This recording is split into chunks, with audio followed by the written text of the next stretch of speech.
Muy buenos días, bienvenidos, bienvenidas un día más a El Estoico Tatuado, el podcast sin pelos en la lengua y con un montón de gatos. Bueno, ya sabéis, si habéis leído alguno de mis libros, que esta es la casa de los gatos. No es mi casa, sino es la de ellos. Por algo, sin darme cuenta y sin ningún motivo, los tengo aquí encerrados. Ojalá algún día puedan ser libres y poder correr por las montañas y subir por los árboles a comerse ratoncitos. Bueno, vamos al lío, a lo que estamos. Este espacio del podcast es donde contesto a las preguntas que me hacéis en los stories. Y la verdad que me encantan porque me hacen reflexionar, me hacen pensar y me hacen bajar a tierra todo aquello que llevo dentro y quizás no haya sacado todavía, ¿no? Y eso te da sabiduría también. Cuando reflexionas te da sabiduría. Bueno, lo primero deciros, antes de empezar con el podcast, que ya ha salido el libro Entrenamiento fuerte y flexible, el método integral de movilidad, fuerza y mentalidad. Y la verdad que creo que es el mejor libro que he escrito, voy ya para el quinto, y es el mejor libro que he escrito, realmente, de verdad, ¿eh? Y es porque es que lo llevaba adentro. Son muchos años de haber estado como entrenador dando clases, ¿no?, con la gente y mucho aprendizaje. Ha sido un camino espectacular, de aprendizaje, de errores, bueno, de errores, de mejorías, de autoconocimiento, de todo. Y mi laboratorio humano en mi box, y no solo eso, sino todas las personas que han pasado por el centro de entrenamiento, desde mis inicios totales, que empecé en una cochera con 4 hierros, hasta el día de hoy, ha pasado toda una serie de coaches, personas que han pasado por mis manos y simplemente han desarrollado una clase o han disfrutado de una clase conmigo o la han sufrido, depende de quién. Les doy las gracias desde aquí a todos porque todos han sido parte de este libro, ¿no? Porque, bueno, ha habido un reflejo de todos y ha habido un reflejo también de todas esas personas que confiaron en mí alguna vez para invertir su energía, ¿no? Invertir su dinero y su tiempo en que yo les ayudara a ponerse en forma, ¿no? De alguna forma también, no solo el entrenamiento que tiene que ver con el físico, sino más allá, ¿no? Adquirir ese carácter, ese coraje, esa fuerza que es de la que hablo en este libro. Y en fin, ha sido un libro muy fácil de escribir, muy suave, muy amable de hacerlo cada mañana porque lo tenía dentro y ha sido un espectáculo. Y está en número 1 de Amazon porque le han dado los votos ha elegido Amazon, que era un buen libro de psicología deportiva. Y la verdad que lo es. Así que, bueno, si haces deporte o tienes pensado hacer, este es tu libro. Si llevas mucho tiempo un poco aburrido o cuestionando tu forma de entrenamiento, hacia dónde se dirige, cuestionando qué es lo que estás haciendo, quizás estás teniendo demasiadas lesiones y hay algo que no va bien y no sabes por qué, este es tu libro. Y poco más. Luego hablaré del libro solo en otro podcast, así no me lío aquí. Vamos a por las preguntas y a por todo esto que tenemos. Tenemos la primera pregunta. No digo los nombres que la hacen porque ¿para qué? No, o sea, no mola, ¿no? Decir, oye, esta pregunta la ha hecho esta persona, sino simplemente os cuento la pregunta, ¿vale? ¿Cómo defines el éxito personal? Gracias. Gracias a ti por la pregunta y por este espacio. Esto es una pregunta que hay que reflexionar, ¿no? La verdad. Y no es una cosa que me levante por la mañana y lo piense, así que reflexionándola ahora, es un poco espiritual, pero es mi reflexión, ¿no?, de cómo defines el éxito personal. Pues para mí el éxito personal es saber para qué has venido aquí, saber que estás de paso y que antes de irte a este mundo hagas todo aquello que te hubiera gustado haber hecho, hagas aquello todo que te hubiera gustado haber hecho, ¿no? Hagas todo aquello. Y la segunda parte que diría tener éxito personal sería también dejar huella. Dejar huella de alguna forma en el corazón de las personas, no sé, en cualquier palabra que hayas podido tener una persona, en cualquier acto, gesto que hayas podido tener una persona, deja una huella. Esas dos cosas sería para mí tener el éxito personal. Fuera de lo material, fuera del éxito de lo que tenga que ver con el dinero, fuera del éxito con viajar y hacer cosas extravagantes, sino lo más importante, ¿no?, que sería Pues lo que os he dicho, ¿no? Hacer todo aquello que te hubiera gustado hacer antes de irte de este mundo y dejar huella, ¿no? No arrepentirte de haber hecho, de que querías hacer aquello o querías hacer lo otro. ¿Qué más cosas tenemos por aquí?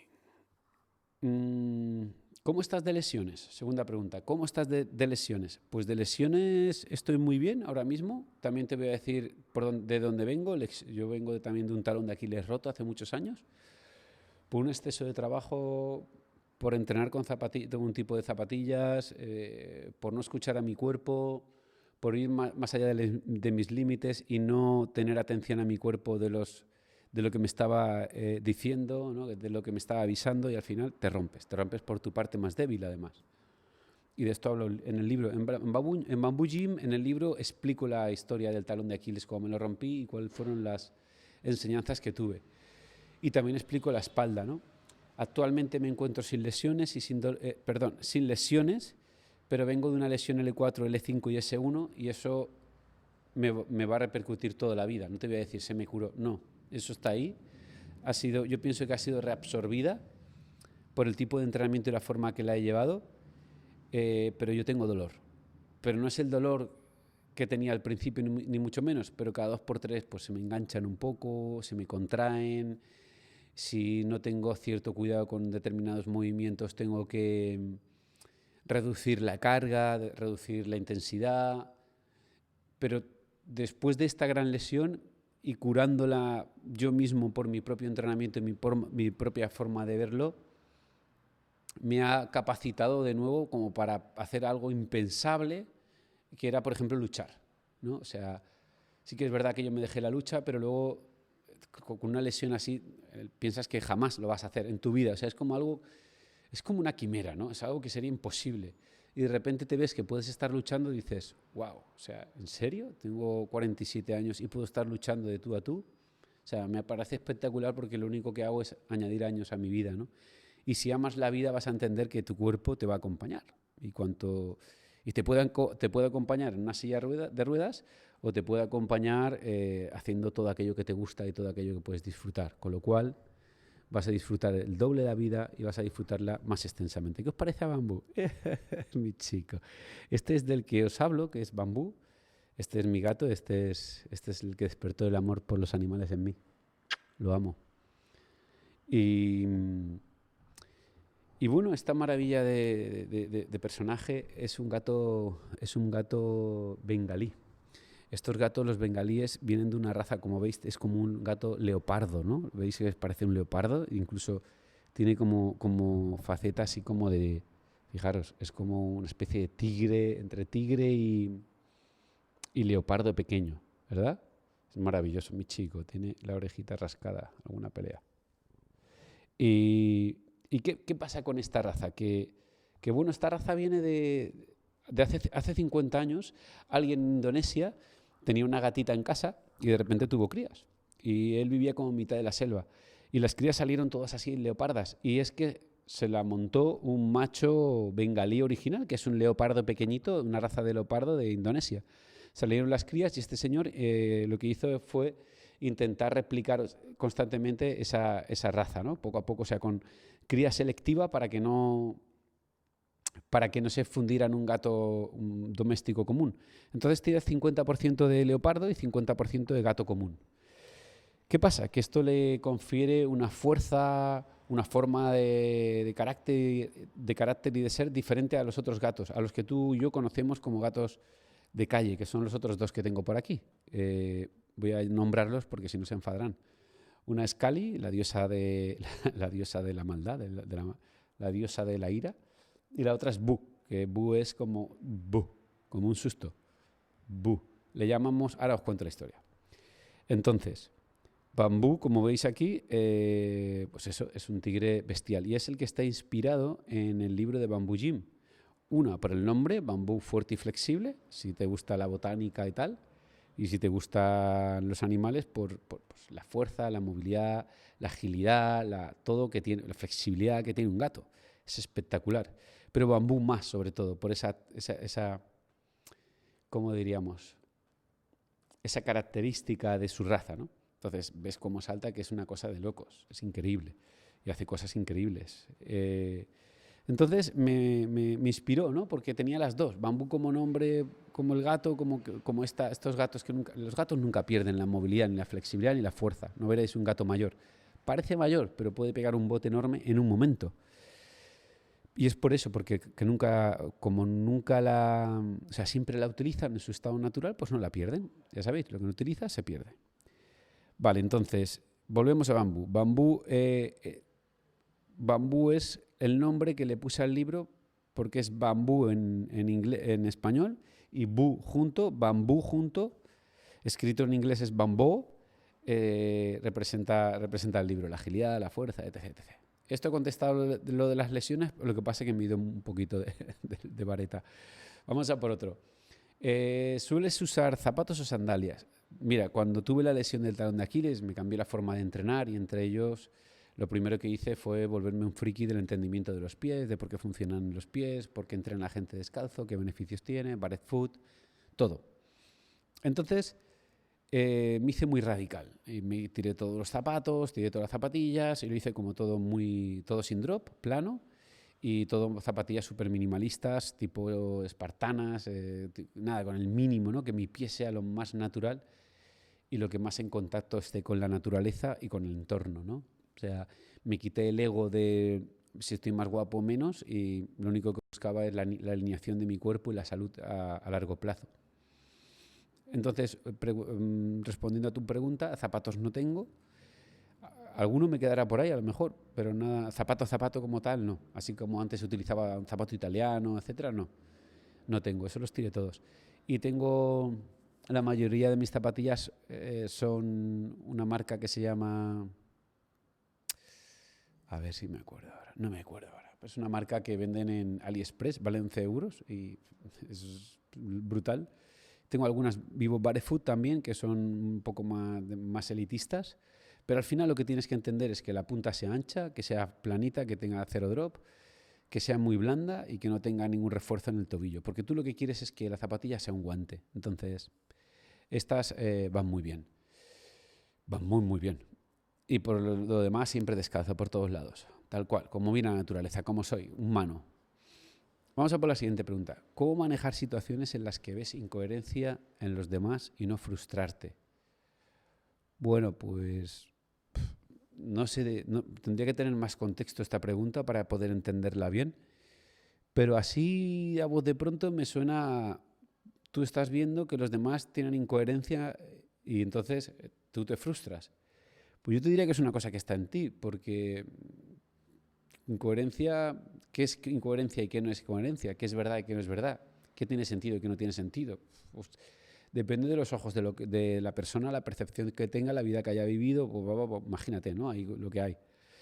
Entonces, esa persona que tú comentas seguramente tiene una incoherencia, no digo que no, es posible, en su película, en su movida y en su historia. Yo no soy quien para juzgarle, allá él o ella. Entonces, mi historia está en qué proyecto en ella para yo ver que es incoherente.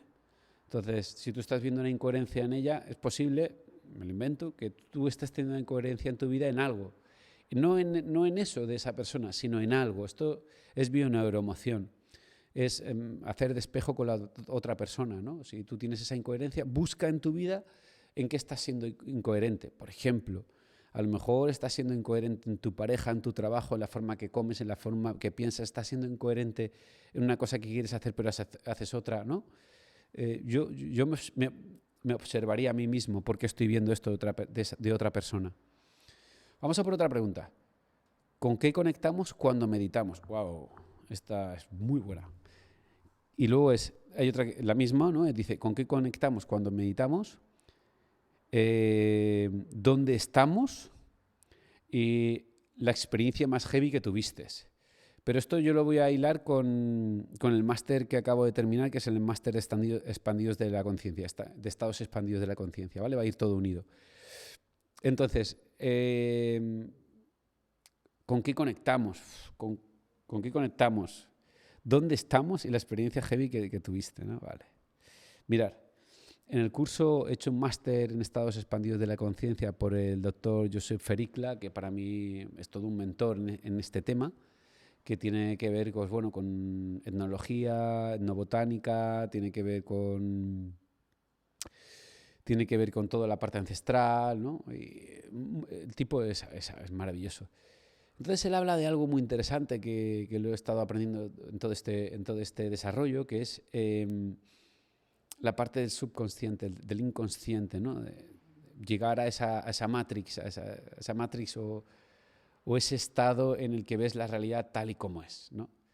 Y esto viene hilado con qué conectamos cuando meditamos. Pues fijaros, imaginaros que nosotros tenemos la supraconsciencia, según otro de los doctores que me gusta mucho también. La supraconsciencia es esa parte inconsciente del todo, por así decirlo. Vamos a ver si os lo puedo explicar bien. Vamos a ver al observador, ¿sí? Vamos a verlo de esta forma. Imaginaros que todos tenemos una voz que habita en nuestra cabeza. Esto es impepinable, esto lo sabemos todos. Hay alguien que está hablando constantemente en nuestra cabeza y es una voz. Mi pregunta es, ¿esa voz que escucha quién es? Pues ese que escucha eres tú. Ese que eres tú es el observador, ¿vale? No juzgo, no tal. Entonces, ese observador que tenemos ahí, mi intención cuando medito es bajar las revoluciones, bajar el parlanchín que tenemos de la radio, ¿verdad? Ese saboteador interno. Quiero pararlo, acallarlo, quitarlo, que vaya disolviéndose para poder ver la realidad desde el observador tal y como es. Y dirás, pero a ver, ¿qué rollo es este? Pues yo te lo voy a bajar a tierra. Nosotros desde pequeños, cada persona, cada semilla que somos cada uno de nosotros, tenemos diferentes situaciones en la vida. Pueden ser vivencias, pueden ser algo que nos haya saltado, alguna emoción, algún accidente, algún estado emocional con la familia, que hemos interpretado de una forma. Véase el padre que me chillaba, la madre que no me hacía caso, el padre ausente, maltratador, no lo sé. Esa cosa que tú viviste, la percibiste de una forma por la situación en la que eres, por la semilla que eres y por el entorno, por el contexto que te rodeaba. Porque tú puedes estar viendo que esa persona te está chillando, pero a lo mejor si fueras me lo invento, de Rusia, pues hablan así y no lo hubieras interpretado así. Entonces, el contexto es muy importante. Por eso cada uno tiene su experiencia. Como tú estás observando eso, crea en ti un engrama, también se puede llamar engrama, se puede llamar trauma, se puede llamar herida, ¿no? Vamos a llamarlo herida, que es más espiritual. Queda en ti una herida y esa herida hace que te condicione durante toda tu vida y te comportes de una forma que desconoces. Pero quizás realmente lo sabes, pero lo desconoces, porque va en automático. Es una medida de protección para ti, para no hacerte sufrir. Si me estoy enrollando mucho, intento bajarlo lo máximo a tierra para que se entienda. Con lo cual, si por ejemplo tú percibiste que tu padre te chillaba mucho, era muy autoritario o cualquier otra cosa, tomaste un juicio y ese juicio te ha llevado a pensar que tu padre fue así. Quizás cuando te has hecho adulto o adulta, en la relación con un hombre, puede ser con un amigo, una relación de un hombre que puede ser una pareja, tú tienes ese dolor, tienes esa herida, entonces te comportas de una forma. Y esa forma quizás te está tomando trabas en tu vida y te está haciendo que no evoluciones en algo. Te sientes atrapado, te sientes en el día de la marmota en el que todos los días se repite igual. Este hombre siempre me trata mal, este hombre siempre me trata mal. Entonces, siempre lo estás viendo así porque tienes esa herida, no te das cuenta. Entonces, buscas hombres que te traten mal. Bueno, es una movida, pero para hacerlo más corto. Cuando tú empiezas a meditar, lo que estás haciendo es quitar ese juicio, quitar esa creencia, ese trauma, ¿verdad? Es un velo que te hace ver las cosas de una forma. Entonces tú empiezas a abrir esos velos, a descifrar esos velos y en vez de pensar, cuando ves a ese hombre, en vez de tomar juicio y proyectarlo, lo que haces es ver las cosas tal y como son o tal y como fueron en aquel entonces. Esto es lo que se puede conseguir meditando, pero esto no es algo que tú medites y de repente lo veas. No, lo que tú único que vas consiguiendo es entendiendo que cada vez tienes mejor percepción, tienes mejor mirada hacia el otro, tienes mejor atención. Pero tú contestando la pregunta, con qué conectamos es que tú vas llegando en la profundidad de esa conciencia y conectas con eso. Entonces, cuando vas conectando con esa parte, cada vez emites menos juicios, cada vez te cuestionas más las cosas, cada vez tienes más atención. Entonces, entras en una fase que Josep Fericla habla, pues, el estado de la conciencia, que de hecho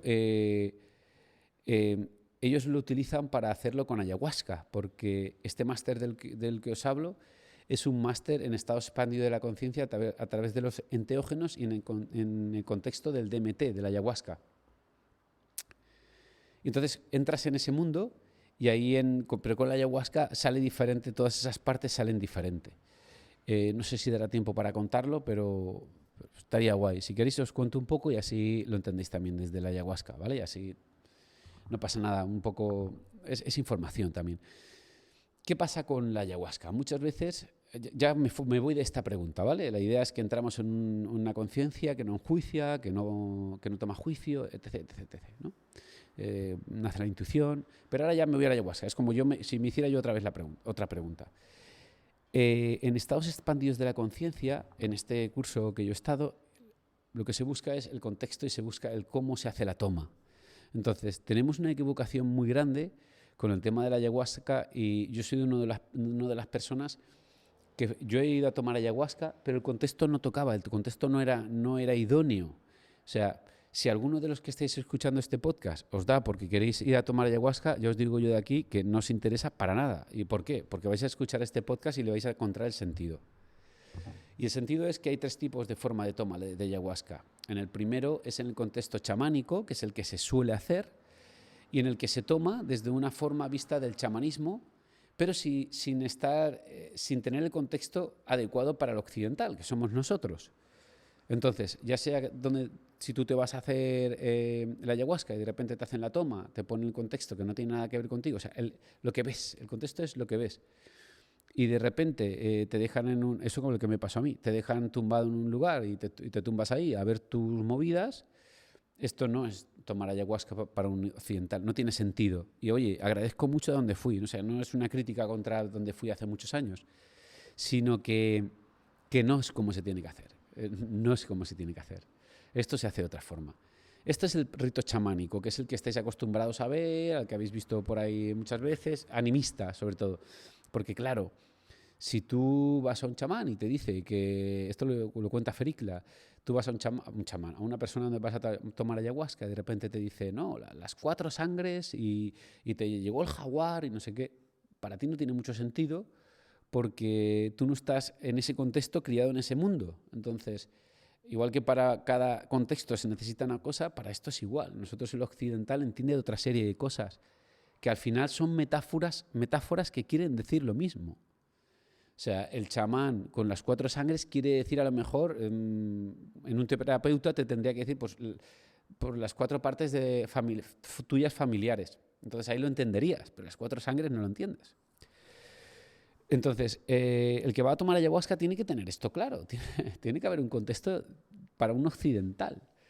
Y luego tienes que entender para qué lo vas a hacer. Luego hay otro contexto que es, primero hablábamos del chamánico y luego sería el contexto en el que las personas que toman la ayahuasca tienen como un sentido de, ¿cómo os diría? Como un sentido de que hay algo divino, ¿no? Lo divino es la planta, lo divino puede ser, por ejemplo, los de Santo Daime. Santo Daime es una cultura religiosa que se llama, ellos por ejemplo dicen, el Santo Daime es dame, Dios, dame. Entonces, ellos le representa cuando toman la ayahuasca y lo toman ayahuasca para esos estados expandidos de la conciencia. Pero su Dios real es la ayahuasca, es el Dios. Esto es otra forma de tomarlo. Uno es el animista, ¿no? Que creen en la naturaleza, en que a mí me gusta mucho, pero es esta. Otra es cuando hay algo en el que tú ves, en el que es un Dios. Y la otra es la occidental, la que tendremos que tomar nosotros, que es en el contexto terapéutico. Aquí cambio, ¿no? Entonces aquí el tipo de música varía de uno a otro a otro. Por ejemplo, en el chamánico vas a escuchar pues una serie de metáforas, de historias y tal, que en la profundidad de tu visualización vas a dar un contexto y vas a dar un entendimiento de lo que te está pasando. Va a tener una guía cuando estés ahí en esa parte de la conciencia, porque te lleva a la conciencia, que es esa parte que me han preguntado antes.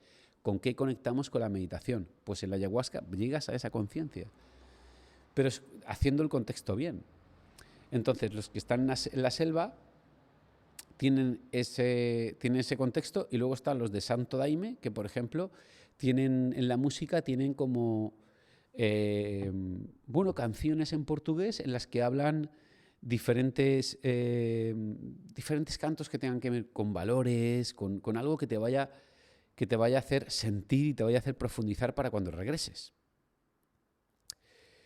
Pero, por ejemplo, el Santo Daime, cuando pone esas canciones, Santo Daime hay por todo el mundo, incluso en Japón hay Santo Daime. Entonces, claro, cuando ponen en Japón cantos en portugués, no tiene sentido, porque no están en el contexto. ¿Me entendéis ahora lo que quiero decir?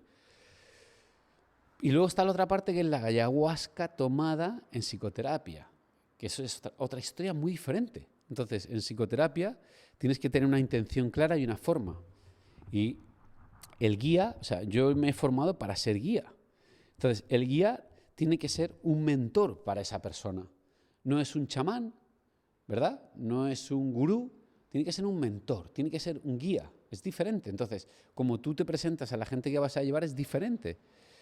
Luego está en psicoterapia, la música cambia. Bueno, todos sabéis, la música está viva. La música se necesita una acción para hacer esa música, se necesita alguien que lo mueva, que haga algo para que salga. Entonces, la música viva y bien elegida. Entonces, si tú, por ejemplo, en este caso estás poniendo una música que no tiene nada que ver en tu contexto, tampoco te va a ayudar. Entonces, estamos hablando de cómo lo enfocas, la filmación que tienes, o sea, todas esas cosas son súper importantes. Abrir un círculo, cerrar un círculo energético, y esto sirve para todos, para los tres. Y luego el guía, ¿cómo te va a llevar? ¿Cómo te va a llevar el guía por la ayahuasca? Porque no es fácil. O sea, tú tumbado en un futón y con tus visualizaciones, no tiene ningún sentido. Esto es lo que yo viví y no tiene ningún sentido, sino que tú tienes que tener el contexto de saber cuáles son las fases en las que te va a llevar la ayahuasca. Y esto no lo cuenta nadie desde un punto de vista psicoterapéutico.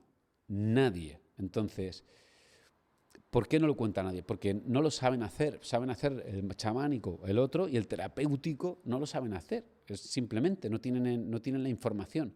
¿Cuál es el terapéutico? La pregunta es, ¿cuál es el terapéutico? Pues enfrentarse a uno mismo con la mayor dignidad posible y saber cuáles son las fases que llevan, ¿no?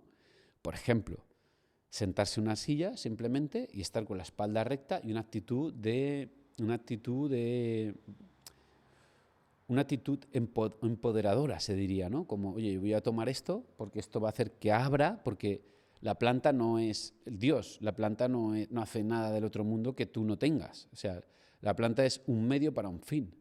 La planta lo único que hace es abrir los estados expandidos de conciencia, abrirlos y ver la realidad tal y como es. Entonces, si tú ves un monstruo, lo llevas tú. Y si ves una serpiente, la llevas tú, ¿no? A eso me refiero. Entonces, hay 5 fases en esta parte, hay 5 fases. Y luego la luz, cómo tienes que poner la entrada de luz, la salida. Es que es de verdad que el contexto es mucho más importante que el bejuco, que la mixtura, que el DMT en sí. Es mucho más importante el contexto. De hecho, es determinante, ¿no? No es determinante, imaginaros. Entonces, la primera fase que viene es la fase en la que entra el ego, porque el ego, ya sabes, siempre quiere controlar. El ego es ese personaje nuestro que siempre quiere controlar y que es necesario. Entonces, cuando tú tomas este bejuco, hace que tú dejes de... O sea, se abren esos estados y como tienes que dejar de controlar, entra el ego, y el ego es cuando te manda todos esos cantos de sirena, ¿no? Como decirte, cuando has oído a una persona que va y vi alucinaciones y vi para aquí, vi para allá y me convertía en un águila y no sé qué, no sé cuánto. Eso es simplemente el ego para que no sueltes el control y pases la barrera. O sea, la mayoría, yo el 99% de personas que he oído sobre la ayahuasca hablan esto. Y yo mismo hablo de esto. O sea, veía tal y cual.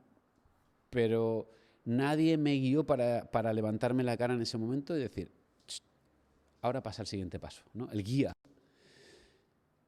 Pero claro, ¿cómo vas a pasar al siguiente paso si no lo sabes cuál es? Si no sabes hacia dónde te diriges, si no te han explicado que hay un segundo paso. ¿Me explico? Entonces, esto es lo importante. ¿Trasciendes el segundo paso? Si lo trasciendes. Yo nunca había oído a nadie que lo trascendiera, imagínate.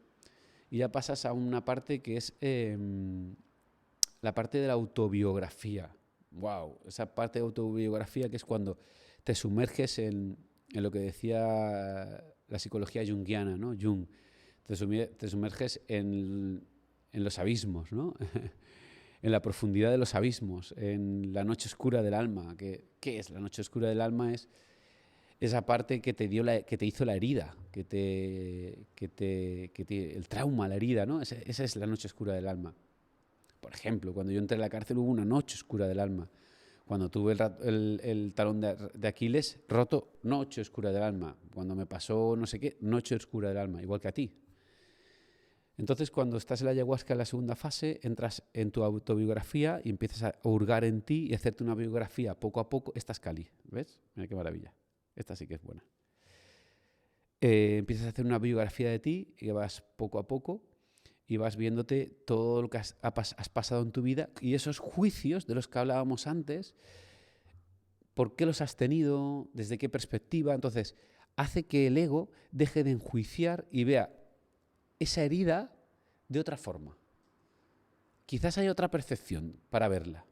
Quizás te contaste una historia que si lo pudieras volver atrás y contártela, dirías que no fue así. Y muchas veces esto en terapia se trata. La diferencia con la ayahuasca es que te hace regresar, no es que vayas hacia atrás en el tiempo, sino que inconscientemente en ese cuarto de los trastos que están todas las heridas, llegas y te pones a verlas sin juicio. Cuidado, sin juicio. Y si eres valiente y estás preparado, que para eso un terapeuta prepara a una persona para la ayahuasca, ¿no? Le prepara para romper esos miedos,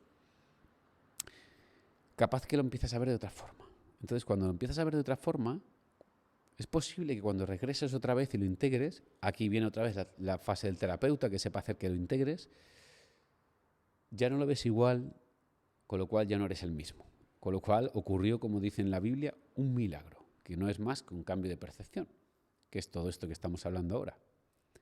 Volvemos a la ayahuasca.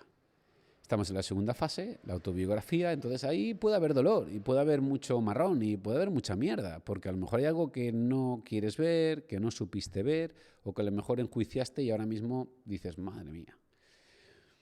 Luego también hay otra fase en la que habréis oído, ¿no? Que le da un mal viaje, ¿no? El mal viaje. No existen malos viajes. Esto es un error de concepción, es un error total. No existen malos viajes. Hay estados desafiantes del viaje. No es lo mismo que tú estés viendo movidas, historias y tal, ¿no? Que para ti son alucinaciones, que de hecho la ayahuasca no es alucinógena, es visionaria. Y todos esos marrones no son más que historias de tu mente que te contaste en tu día y que tienes ahí como heridas y que ahora no eres capaz de ver y resolver. Si eres capaz de ver y resolver y aceptar que las cosas son así y que las cosas no hay nada que perdonar, entonces ahí pasas a la tercera fase. Y en esa tercera fase, con la ayahuasca, es cuando entras se llama el impasse, entras en la verdadera conexión con la muerte. Pero no es una experiencia que piensas en una regresión, sino que es una experiencia que vives con tu cuerpo. Tu cuerpo lo vive literal como una muerte, es el impasse. O sea, tú y yo ahora mismo sabemos que vamos a morir, eso no hay duda, sabemos los dos, o sea, todos vamos a morir, lo sabemos, muy bien. Pero ¿eres realmente consciente de que lo vas a hacer, que vas a morir? Porque si fueras realmente consciente, capaz que mañana no tienes esa pareja, no tienes ese trabajo o no tienes esa vida de mierda. Capaz. Entonces, si supieras que fueras a morir, ¿no harías lo que te he dicho al principio del todo? Que es dejar huella en el corazón de alguien y hacer lo que tengas que hacer antes de irte de este mundo. Con lo cual, si tú vives eso en tu cuerpo con la ayahuasca y eres capaz de atravesarlo, cuidado, porque a lo mejor te quedas ahí y no lo atraviesas, te acojonas y te vas para atrás. Si eres capaz de atravesarlo, wow, ya llegas de otra forma. Pero ahí llegaría el cuarto concepto de la ayahuasca, el cuarto sitio donde llegas. ¿Qué pasa, guapa? Llegas al cuarto sitio, que es entras en los arquetipos, entras en el inconsciente colectivo. Hay un inconsciente original tuyo y otro colectivo que nos une a todos. Y entras en los arquetipos. Esto daría para un libro, que será seguramente el próximo que escriba, por cierto, porque no os voy a contar el quinto. Lo único que os voy a contar es que en 3 semanas me voy al Amazonas, en el plan B, para vivirlo experiencialmente, ¿no? Es como irte a la universidad y ahora me hacen el curso final, ¿no? Pues hay que ir al Amazonas por vía fluvial 5 horas. Una vez llegas al Amazonas, 5 horas, solo se llega por canoa.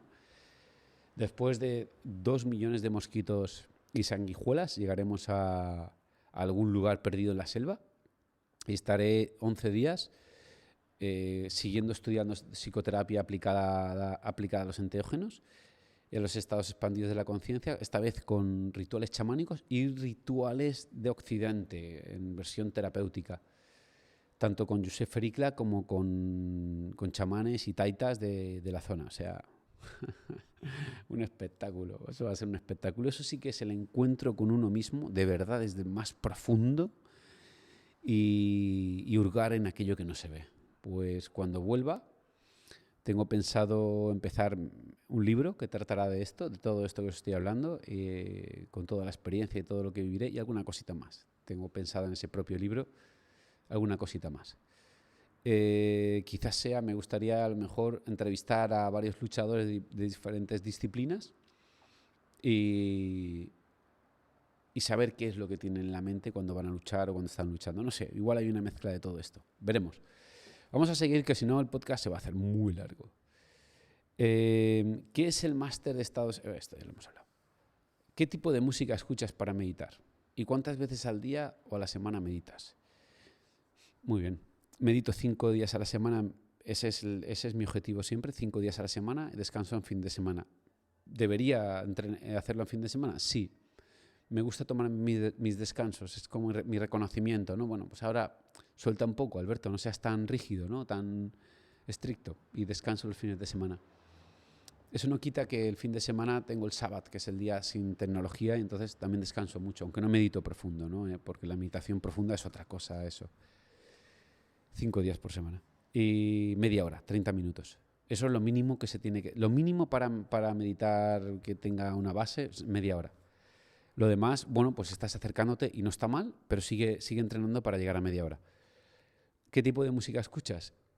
Hay varias formas. Yo, por ejemplo, busca el contexto que te ayude a ti. En mi contexto hay mucho ruido fuera, bueno, hay mucho en el exterior, entonces ponerme unos cascos que son como estos, que son de aislamiento del ruido, y medito con música binaural, de diferentes hercios, y la voy cambiando con el tiempo. Lo ideal, lo puro y lo trascendental es en el silencio absoluto. Si te lo puedes permitir, mejor. Pero antes, para aprender a meditar, hay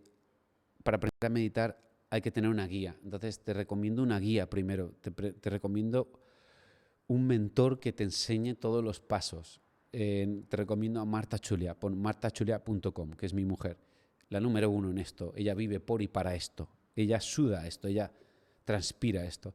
Entonces, primero te tienen que enseñar por qué lo estás haciendo, con qué sentido lo haces, cuáles son los pasos, qué problemas te vas a encontrar, cómo tu cuerpo te va a avisar de diferentes emociones, qué es lo que te va a ayudar y por qué, cuándo. O sea, todo lo necesitas primero aprender. Si no, no te sirve de nada una música, porque es como si te metiera ahora en Bamboo Gym, en entrenamiento, y te dijera, mira, ahí tienes el gimnasio, ponte a hacer. Tú dirías, ¿y qué hago? Esto, y al final haces una ensalada sin sentido y pierdes el tiempo. Así que te recomiendo esto. Vamos con las siguientes preguntas. La edad no solo es un número, por supuesto, pero ¿a qué edad crees que un niño pasa a ser un hombre? ¡Wow! Qué buena pregunta. Esto abrimos un melón gordo. Esto es biología pura. Pasa a ser un hombre, esto se llama el camino del héroe o se llama los ritos iniciáticos. Los ritos iniciáticos han existido en la humanidad desde siempre y desde que se han perdido los ritos iniciáticos en esta generación es cuando menos hombres pasan a ser hombres en sus tiempos y menos mujeres también, ¿eh? De esto hablo mucho no sé en qué libro, ya te lo pasaré luego. No, los ritos iniciáticos lo tengo para otro libro distinto como guardado para algún día hablar de esto. Los ritos iniciáticos son todo aquello que tienen un proceso de una transformación, ¿no? Que crean en el inconsciente una transformación, como por ejemplo, antiguamente un rito iniciático que vas a entender era la mili. Vas a ver la mili, ¿no? En esta forma. La mili, aunque yo no estoy a favor de la guerra, ni de las armas, ni nada de nada, pues tengo 2 armas tatuadas, pero esto viene de otra historia. Aunque no quiero que venga la mili, ni estoy a favor ahora de la milina, quiero que entiendas el contexto del rito iniciático de lo que era la mili. El niño con 18 años sale de casa, tiene que valerse por sí mismo, buscarse las habichuelas, le van a enseñar a defenderse, le van a enseñar a defender a los demás, ya no solo a él mismo, sino a defender a los demás. Va a tener que coger disciplina, va a tener que sudar, va a tener que sufrir, y en ese sufrimiento y en ese aprendizaje se convierte en un hombre y regresas a casa como el gran héroe. Esto Joseph Campbell, en su famoso libro y literatura, habla del el viaje del héroe, ¿no? Entonces, claro, en mi época, cuando venía uno de la mili, venía hecho un hombre, venía ya hecho un tío, ¿no? Ya un tío que dice, joder, este ya los tiene puestos, ¿no? Pues les hacen hacer diferentes pruebas, etcétera. Eso se ha perdido. Entonces, ahora el niño con 18 años aún está en TikTok y está jugando todo el día a la consola. Entonces, ¿por qué? Porque no hay un rito iniciático de un principio a fin. Mamá no sabe, o papá no saben cómo hacerlo, lo tienen en casa y el crío tiene 18 años. Come más que un pastor alemán y está en casa que parece que tenga 12 años. O sea, no tiene sentido. ¿Por qué? Porque él tampoco tiene la culpa, ni el padre tiene la culpa, sino se han perdido los ritos iniciáticos. Y hay ritos iniciáticos de todo tipo. Entonces, por ejemplo, nosotros todos los retiros que hacemos tienen todos ritos iniciáticos, porque el rito iniciático es el que te transforma. Si no hay rito iniciático no tiene sentido para el subconsciente y tú no entiendes nada, no lo valoras, no lo integras. Por ejemplo, en el rito iniciático de la mujer, por ejemplo, en una mujer un rito iniciático, por ejemplo, es cuando tiene la regla. Si, por ejemplo, en las tribus, tener la regla en una mujer es que se convierte en una mujer. Y no lo ven como algo, en algunas tribus, no lo ven como algo despectivo de lo que no hablar, sino es como, hey, ya eres mujer, ya puedes tener niños, ya debes hacerte responsable, etc., etc. Hoy en día una niña tiene la regla, se esconde y mamá casi no habla ni con ella. Entonces, ¿cómo va a pasar a ser mujer? Porque si la siguen tratando como una niña. Entonces, todos estos ritos iniciáticos existen en el mundo en todas las fases. Por ejemplo, yo en los retiros que hacemos que tienen una parte de técnicas de alto impacto, son ritos iniciáticos. O sea, tú, por ejemplo, llegas a Firewalk, llegas con una intención, saber un círculo energético, todo el mundo sabe por dónde va, por qué ha venido, el por qué y por qué se va a ir y cómo llegas siendo una persona y te vas siendo otra. Esta es la transformación. Llegas a la mili, sales de la mili, tienes la regla, ya no tienes la regla, ¿no? Y cuando pasas el fuego, pues hay una serie de pasos, de ritos iniciáticos que tienes que hacer para que tu subconsciente y tu personaje sepa en cada momento en lo que está y luego lo puedas integrar. Si no, no sirve de nada. El rito iniciático con la flecha, cuando rompemos tablas, cuando nos metemos en el hielo, todo. El próximo retiro de meditación y silencio tiene un rito iniciático de principio a fin. Si no hay ritos iniciáticos, no se queda. Contestando a tu pregunta, que me he liado un poco, ¿a qué edad crees que un niño debe pasar a ser un hombre? Míralo en la naturaleza, en los animales, ¿no? Hasta un águila tiene el pollito, crece, le da de comer, le enseña a cazar, no sé qué, no sé cuánto, y ala, pírate porque yo no te doy de comer. Todos los animales del mundo menos nosotros. Entonces veo a hijos de 25, 30 años en casa que aún hacen cosas de niños Y dices, claro, pues es que no han tenido ningún rito iniciático, no les ha puesto la vida ningún marrón, ni nadie les ha empujado, ni les ha ayudado, ni el padre tampoco ha puesto límites o le ha hecho decir, oye, esto es así, así, así, ¿no? Pero con amor y con trascendencia, ¿no? Y no le culpo ni a los padres ni a los hijos, sino que esto se ha ido perdiendo y tenemos una sociedad muy dormida, ¿no? De hecho, los círculos de hombres tienen ritos iniciáticos y la idea en un niño sería, pues es muy fácil, ¿no? Yo mucho de mis mentorías veo esta carencia, tanto en madres que tienen niños y los tratan así, como en hijos que tienen madres y no se han dado cuenta. Un niño de los 0 a los 7 años tiene que captar toda la energía yin de la madre, que es toda la energía de pues, las emociones, pues esa parte de autocuidado, de reflexión, ¿no? Esa cueva, ¿no? Toda esa parte tan bonita, creativa que tiene la mujer, toda esa luz que tiene la mujer, toda esa empatía. Y el padre tiene su función ahí, la energía yang.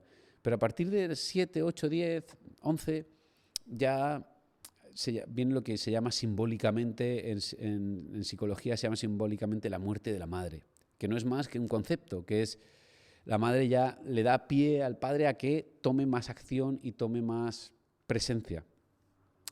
¿Qué pasa? Que si tú tienes un padre que está ausente, que pone el dinero en casa pero está ausente de esta parte, pues el niño se queda con deficiencias y es así. Entonces, oye, os invito a que, si eres mujer y estás viendo esto, si eres padre y estás viendo esto, a que os unáis y os escuchéis este podcast. Entonces, la madre tiene que empezar a decirle al padre, oye, tío, empieza a poner límites al niño, empieza a enseñarle esa energía yang, que la energía yang es acción, es poner límites en cosas, es disciplina, ¿no? ¿Y la mujer no es disciplina? Sí, lo es, pero desde otra energía. Entonces, os invito a que leáis sobre energía masculina y femenina, escuchéis algunos de estos podcasts porque yo hablo mucho de esto. Y entonces se crea esa energía bonita y a partir de los 10, 11 años entra la energía masculina, le enseña otra serie de cosas. En las tribus se le enseña a cazar, etcétera, ¿no? Le enseña a valerse por sí mismo, valores, ¿no? Y a partir de los 16, 17, oye, ya que el niño empieza a buscarse la vida. Oye, y aunque tengas mucho dinero y tu niño lo tenga todo, hazle que vaya a trabajar en algún lugar y se saque el poquito sueldo para pagarse la cuenta del móvil. Pero simplemente porque la cuenta del móvil simplemente porque estás en ese rito iniciático de enseñarse a valerse por sí mismo, a que el pollito, las plumas le vayan creciendo y empieza a revolotear. Entonces, vamos a imaginar que tú me estás viendo y eres multimillonario y se lo das todo a tu hijo. Es lo peor que puedes hacer. Y si no eres multimillonario, también se lo estás dando todo a tu hijo y es lo peor que puedes hacer. Porque tu niño tendrá 40 años y será un pollito de buitre que no sabrá ni cazar. Y le engañarán y estará con dolores, y estará con heridas de sufrimiento y interpretará la vida de una forma que no toca. Entonces, el hombre hay que criarlo como un hombre y a la mujer como una mujer con ritos iniciáticos. Y esto es un rito iniciático. Como puede ser, pues eso, hazle trabajar para que se gane, para que sepa lo que es pagar la factura del móvil, por ejemplo. Oye, que limpie en casa y que haga cosas, que eso es energía yin y yang de las dos. Oye, aporta valor en esta casa haciendo cosas. Que pague la luz, ¿no? ¿Por qué no? Porque no puede pagar la parte de luz. O si tiene 17 años, 18, no se puede ir porque, entre comillas, ¿no? La excusa, las cosas están como están, ¿no? ¿Cómo va a irse solo, pobrecito de él? Pues bueno, pues si están como están, vamos a acoplarlas, pero no dejes de criar a tu hijo como deberías criarle. Entonces, con 18 años, muy bien, pero tienes que moverte en alguna forma a ganar dinero. Y invítale a coger cartón en las calles, si hace falta, pero que haga algo, en un McDonald's, lo que sea, para que gane un poco y que sepa lo que es la energía del dinero y lo que cuesta de ganar. O no cuesta, pero que es su esfuerzo, y el esfuerzo ya sabemos que es trabajo, y el trabajo es bueno si lo miras desde la parte de buena energía. Y que pague el alquiler de casa o que pague el alquiler de la luz, la parte proporcional del alquiler, la parte proporcional de su comida, que aporte, que sienta que en la tribu se está haciendo un hombre. Porque si no siente que se está haciendo un hombre, tendrá 30 años y seguirá siendo un niño. Y yo os pregunto, ¿es culpa de él? No. ¿Es culpa de los padres? No. Es culpa de que no sabemos cómo hacerlo. Ritos iniciáticos. Con lo cual, a partir de los 18 años, si sigue en casa, que aporte valor de alguna forma. Oye, que no puede ganar nada porque está estudiando en la universidad. Hay mucha gente que estudia y trabaja en McDonald's, trabaja en el Burger King, trabaja en cualquier... de hecho, se permiten esos trabajos para ese tipo de gente que, oye, que se está ganando la vida. Yo lo haría así. Y esto sería importante. Y ahora me pregunto, por ejemplo, imagínate que se ha ido de casa, ya tiene 18 años, pues la madre que le lleva comida todos los días a casa. ¿Pero estamos locos o qué? O sea, déjalo ya al pollito que cace. No va a encontrar nunca pareja. Seguramente que si eres una madre que le lleva la comida a casa a tu hijo, seguramente no tiene pareja, ya te lo digo yo. Se lo llevas todos los días. Porque ese hombre no va a encontrar una mujer porque tú le estás llevando todos los días la comida en casa, entonces ya tiene la mujer que es mamá. En fin, vamos a por otra cosa. Si no puedes dormir por las noches, ¿cómo se puede solucionar? Bueno, ahí entendemos que hay un problema detrás, que puede ser, seguramente será pensamientos rumiantes todo el rato, ¿no? Suelen ser siempre en el pasado o en el futuro. O sea, suelen ser siempre en el futuro, perdón, casi siempre en el futuro, en el pasado menos. Depende de la persona. Entonces, esto no te permite dormir porque está dándole vueltas, te surgen miedos, inseguridades, ¿no? Problemas. Yo aquí lo que haría sería revisar los hábitos que tengas para dormir, a ver las luces, el tipo de música, el tipo de forma. Te aconsejo el libro Disciplina Espiritual, porque hablo de todo esto. Y luego, sí, con ese libro yo creo que te voy a dar muchas soluciones. Y luego también, pues si metes la meditación, te va a hacer también que esos pensamientos rumiantes paren un poco y te ayude un poco a conciliar el sueño, ¿no? También yo creo que esto es lo más importante. Sobre todo los hábitos que tengas son más importantes. La luz que tengas antes, después, la hora que cenas, eso importa. Y sobre todo la mente, ¿no? Los problemas que tienes y cómo los interpretas. Vamos a por otra. ¿Crees que debería hacer las paces con mi madre si ella no fuera buena madre? Coño. Espera, que traguito de agua, que esta pregunta tiene...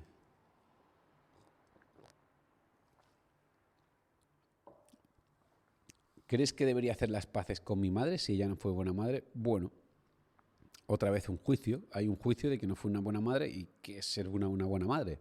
No lo sé. Pero yo creo que... Mira, te voy a poner un ejemplo. Me voy a desnudar. Yo tengo 47 años ahora y no tenía la foto de mi madre hasta hace unos meses. Porque, pues bueno, tuve juicio sobre ella y odié partes de esa forma. Entonces durante toda mi vida me arrastró hasta que me di cuenta. Entonces quise perdonarla. Mi madre ya había fallecido, entonces quise perdonarla.